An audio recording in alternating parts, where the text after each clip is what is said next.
Saints, we're going to continue now with this series on the pre-tribulation rapture and what you're not prepared for. In the first message we were talking about that a lot of people are not prepared. God has to call you. God has to choose you. God has to prepare you. How can you be ready for such a thing? Some just believe that everybody that ever said yes to Jesus are going to be raptured. God is just going to forcibly take them before the tribulation starts. Others believe that that happens at the middle of the tribulation. Others believe it happens at the end of the tribulation. But all three are right. There is a pre-tribulation rapture of those who are ready, waiting, and watching. The Gentiles that are not ready, waiting, watching, their lamps aren't lit, they'll go into the tribulation to get dressed, to get ready, to get prepared for their wedding. And they'll be caught up at the middle of the tribulation. But God has to prepare us. God has to call us, choose us, and especially prepare us. Because God is not going to forcibly take anybody to the wedding feast, which was a feast at the Father's house, that the groom took his friends there for that wedding feast while the bride got herself ready. And we were talking about how many people's hearts, in a good way, they'll look back. They have a sick relative. They have older children that are not saved. And they would say in a very legitimate way, I can't go. Excuse me. My kids aren't saved. My mother is sick and she's not saved. Some would even say, I can't leave my dog. Literally, Christians tell me things like that. They're not prepared. They're not ready. That's not even accounting for the ones that love the world and the things of the world. The apostate sons that are out there in the world in the flesh. They're not ready. But a lot of people, their hearts aren't ready. They couldn't leave. They wouldn't want to leave. And God's not forcibly taking anyone anywhere. He is going to call a people, choose a people, and prepare a people for the pre-tribulation rapture.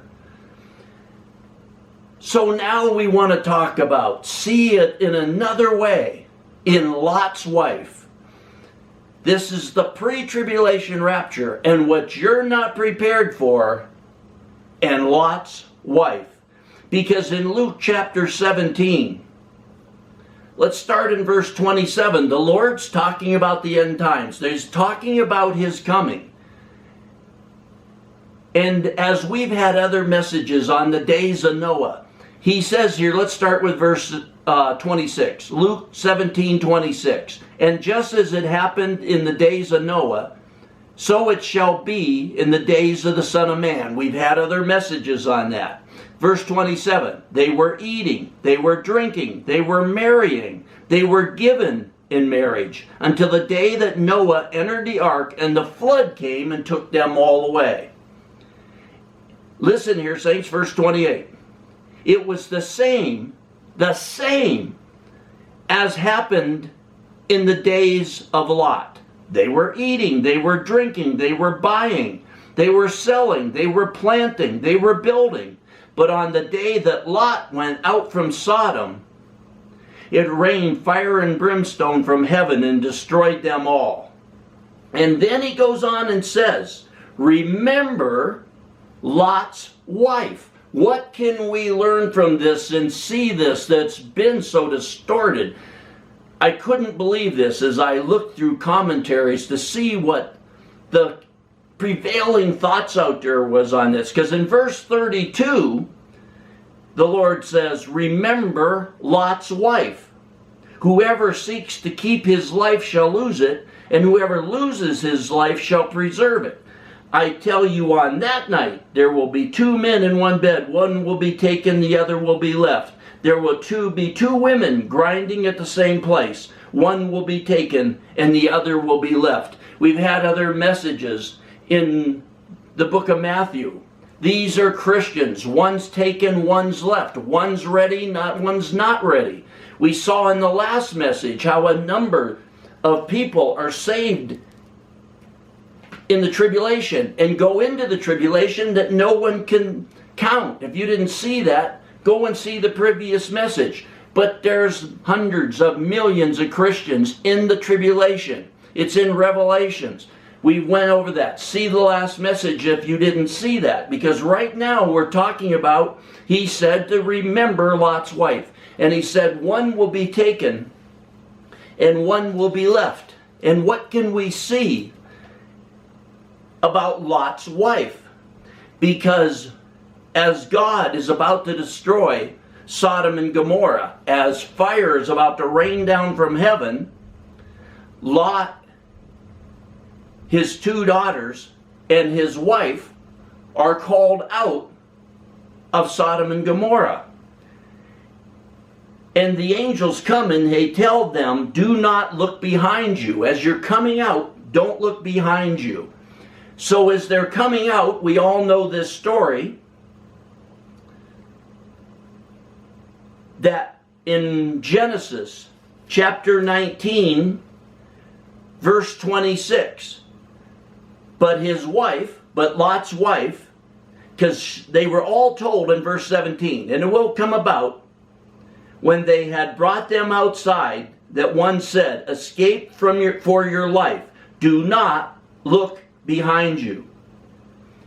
So we're all told this story about Lot's wife. And we go on in verse 26. But his wife from behind him. So his wife is walking behind him. They're leaving the area of Sodom and Gomorrah, as Sodom and Gomorrah is about to fall. But his wife from behind him looked back, and she became a pillar of salt. And I was just thinking, how do people say these things? It's always referred to as a Christian looking back, looking over their shoulders, and then they're lost. They're gone. They're caught up with the hail and brimstone, with the destruction. They go off with the inhabitants of Sodom and Gomorrah. That's what they say happened to Lot's wife. Is that what happened to her? Because look what it says. But his wife from behind looked back, and she became a pillar of salt. Every time you look in the Bible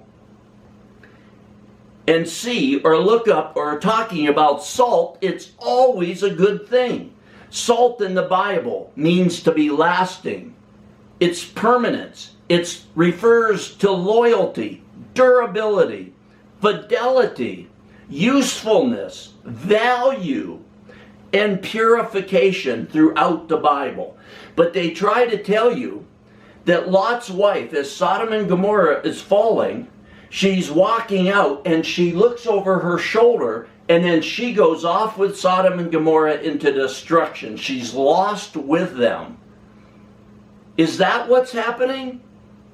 And they tell you that that's a warning for you not to look back. If you're just honest, if you just have eyes to see, ears to hear, and an open heart. We've all looked back. We've all fallen down. We've all failed. She just looked over her shoulder. But if she was turned into a pillar of salt, salt's always a good thing. Saints, this represents too, because the Lord brought it up about the end times when one will be taken and one will be left. If our heart is in Sodom and Gomorrah, the world, Babylon, Egypt, sin, the flesh, even the good things where you'd be concerned, worried about leaving people, if you look back, you'll be caught up in it, not losing your salvation, not falling into the punishment, the death, the destruction of Sodom and Gomorrah. She was turned into a pillar of salt. Those saints that aren't ready, aren't waiting, aren't watching, and go into the tribulation, they'll be like Lot's wife. They'll be encased in salt. They'll be the salt of the earth, as he said we are and should be.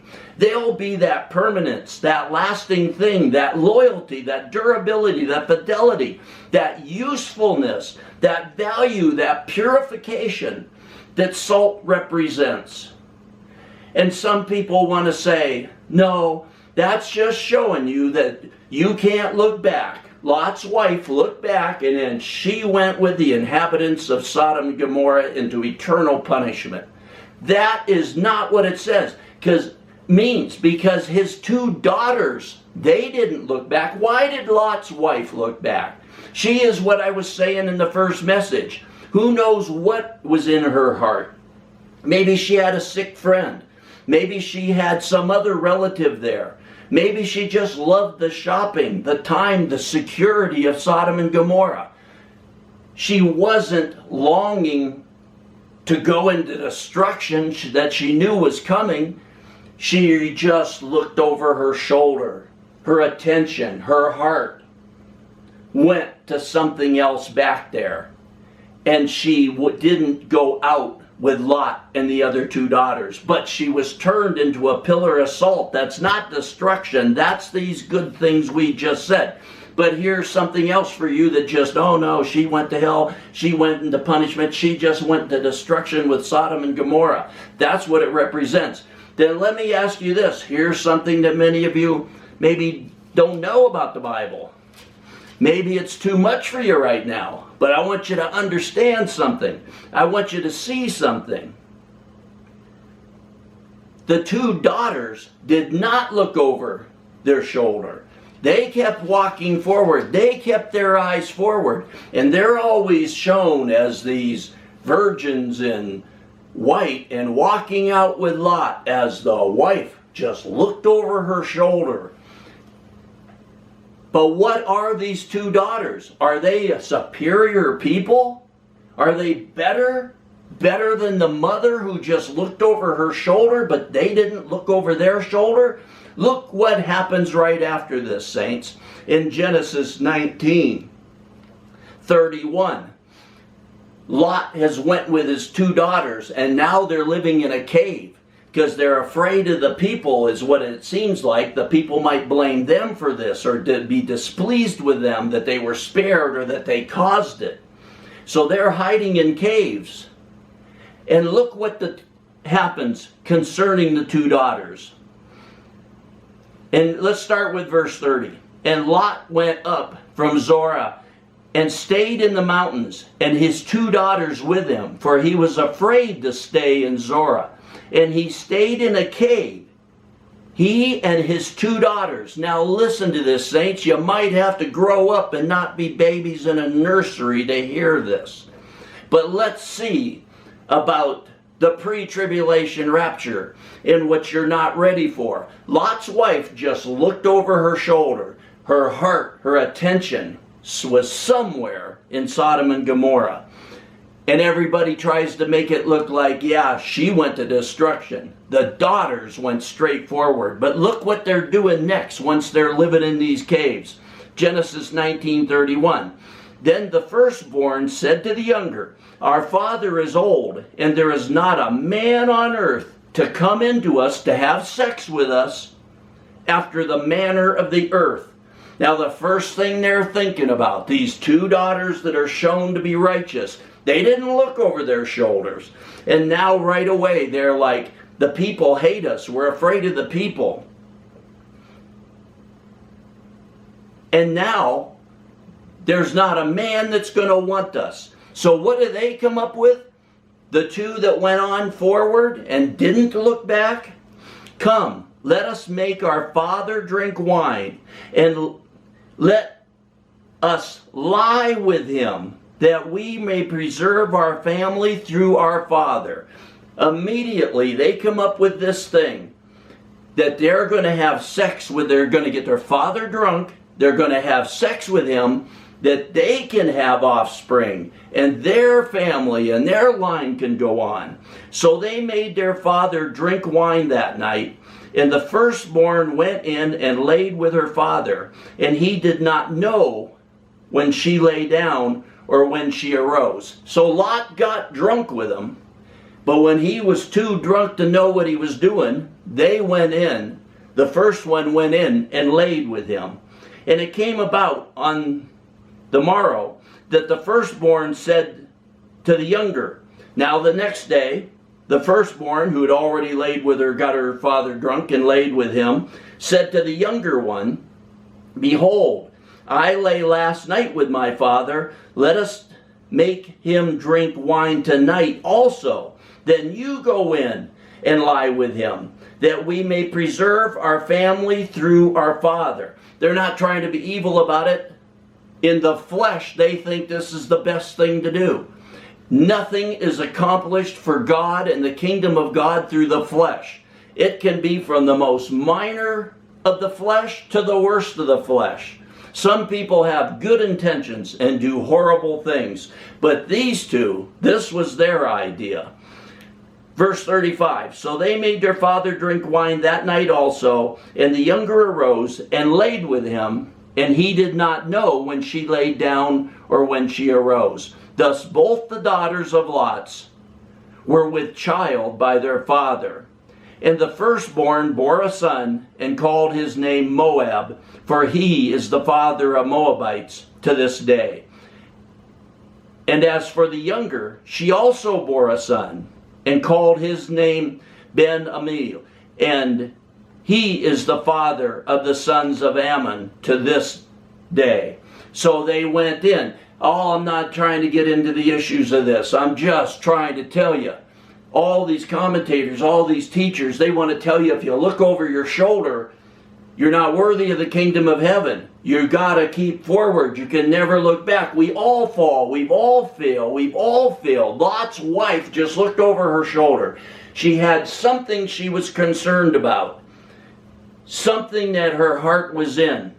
It's what I said. Can you, will you, would you be ready to go? Do you have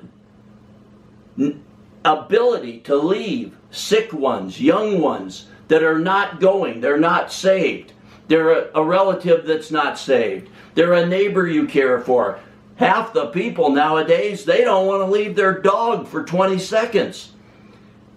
Can you leave? Are you prepared to leave?